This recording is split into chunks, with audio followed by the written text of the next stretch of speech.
Coming up on this week's edition of Wildcat Weekly, the Pink Out, pumpkin recipes, and Nequa trivia. All this and more coming up next.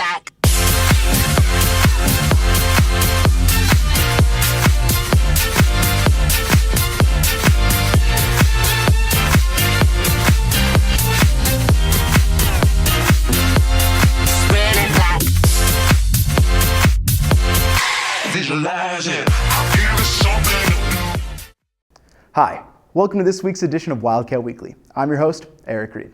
Many of you may not know the story behind the Flyover at home football games. Alex takes off into this story. This year, at Nequa's 9/11 football game, fans saw an interesting spectacle in the sky following the national anthem, the flyover of a Beechcraft T-34 Mentor. The Beech T-34 Mentor was a primarily Air Force and Navy aircraft. The flyover brings excitement to the football games, as well as honoring the first responders affected on 9/11. We were going to have the game on 9/11, and we were going to honor the first responders and have the moment of silence for 9/11. I was asked to come fly over after the national anthem just to add a spirit of freedom and sort of put an exclamation point on the ceremony. I believe it brings a lot of enthusiasm to the game and everything, and especially after the national anthem, I think it brings a lot more emotional feeling. Extreme preparation is necessary to successfully execute a flyover.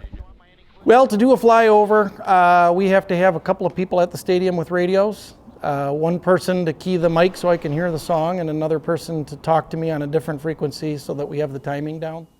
Flyovers at football games will continue to honor those veterans affected by tragic events. And for Wildcat Weekly, I'm Alex Farnes. The Pink Out is a meaningful theme for many Nequa Valley families. Megan takes a look at the true importance behind tonight's football theme. Tonight's Pink Out is very important to many families and faculty members at Nequa. My personal experience with breast cancer is last August. I had a routine mammogram and found out that I did have a tumor and had breast cancer.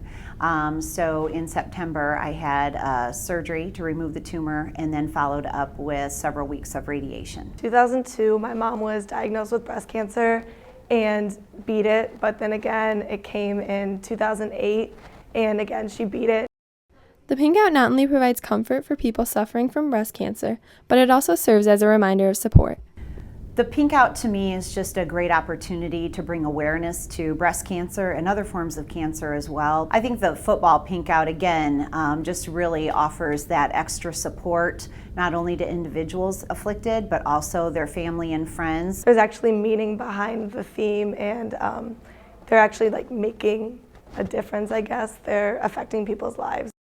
So come out tonight, join B96 and the Gold Rush, wear your best pink, and support a meaningful game. And for Wildcat Weekly, I'm Megan Bradley. There are many students at Nequa Valley that do magnificent things. Tommy and Andreas take a look at one in this edition of A Wildcat You Should Know. Most juniors are concerned with their grades in sports. However, Todd Kubelbeck isn't your ordinary junior.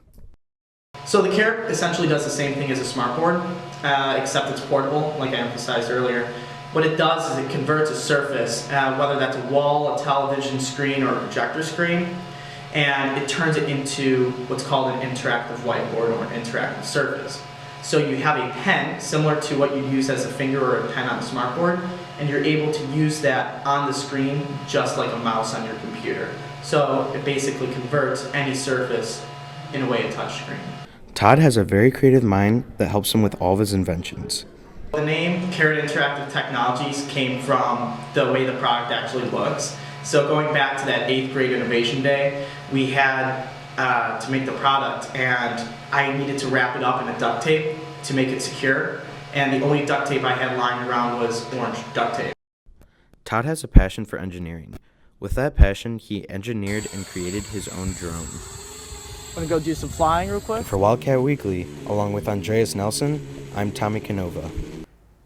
With fall in full swing, Paige and Keegan check out a wonderful fall attraction. The Johanssons Family Farm is celebrating their 85th year in business with many attractions besides just your average pumpkin picking. Among being voted the best pumpkin farm in the Chicagoland area, Johanssons includes a petting zoo, a corn maze, hay rides, pony rides, and miniature golf. Their homemade bakery includes 4 different pies, along with fresh apple cider donuts. Their store sells mums and a wide variety of fall decorations. We asked around what people thought their favorite attraction was at the farm. I like petting the animals. We love the hayride. I really like the atmosphere here and just getting to hang out with friends and eat candy apples and donuts. I really like petting the animals at the petting zoo.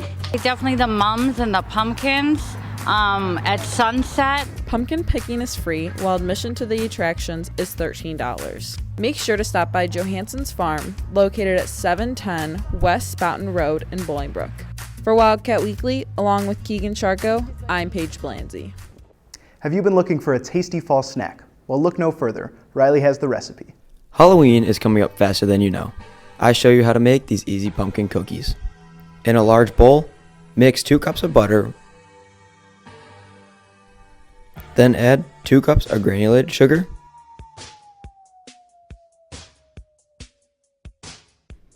2 teaspoons of baking powder,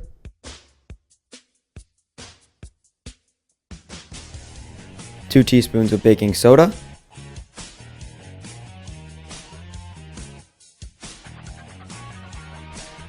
one teaspoon of salt,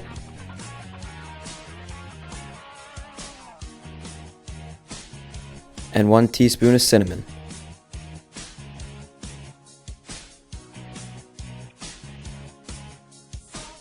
And 1 teaspoon of nutmeg.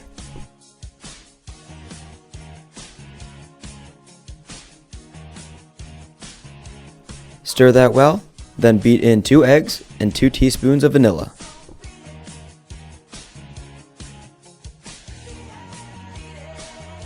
Next, add the canned pumpkin.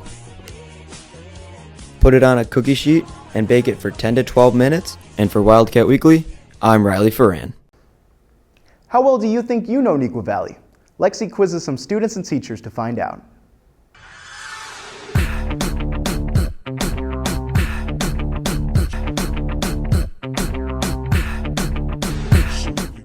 How many students attend Neuqua? 4,203. 4,001. 4,200. 4,000? 850. How many staff members are there? 30. I don't know.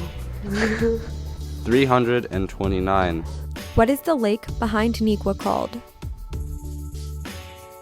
Lake Burkett. Lake Neuqua. Yeah, Lake Neuqua. Lake Burkett. What was the first club at Neuqua? Chess? Best buddies. Tennis. BPA. What year was the class gift the benches by the tennis courts? 2005. No, 2007. 2000. 98. 2003. 2005. So how well did you know Neuqua? And for Wildcat Weekly, I'm Lexi Sanders. The boys golf team set history this weekend at their state meet. I'd take a look into how well these Wildcats truly did. Our own Neuqua Valley boys golf team came home with the best team finish in Neuqua Valley history. The team finished 3rd overall with a team score of plus 49, which was only 1 stroke behind the 2nd place team and 4 strokes behind Hinsdale Central, who were the state champions. Junior Thomas Huang had the best individual score of all Wildcats. He shot a 78 on the 2nd day. Other members such as Nick Walker and Jack Vercontron finished in the mid-20s. Make sure to congratulate these Wildcats on their historic feat. And for Wildcat Weekly, I'm Eric Reed. Good luck to the girls tennis team as they compete in state this weekend. And for the rest of us, I hope you enjoyed this edition of Wildcat Weekly. Have a great weekend, Wildcats. It's not unusual to be loved by anyone.